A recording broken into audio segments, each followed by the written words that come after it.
काय आहे पुढचं? पुढचं काय आहे?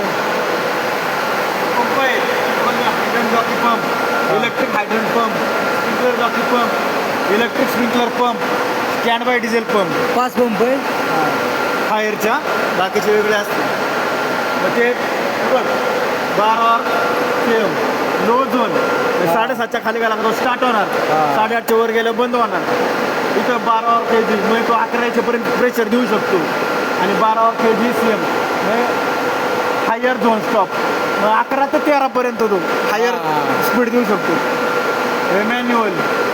मॅन्युअली इथे ऑफ करू शकतो. इलेक्ट्रिक हायड्रोल पंप आहे ना, हा मॅन्युअली चालू करायला लागतो. मी हाताने चालू करायचा.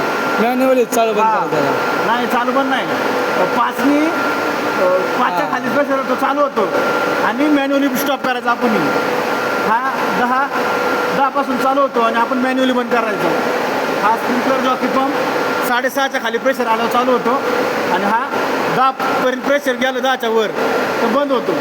मग हा 12 kg 10 ते 12.5 ह्या दरम्यान प्रेशर देऊ शकतो. इलेक्ट्रिक स्प्रिंकलर पंप हा 4.5च्या खाली प्रेशर गेलं का चालू होतो आणि हा मॅन्युअली बंद करायचा असतो आपण. हे सेमच आहे. मग स्टँड बाय डिझेल पंप हा प्रेशर 3च्या खाली प्रेशर गेलं का चालू होणार आणि मॅन्युअली बंद करायचं. हे सेमच आहे.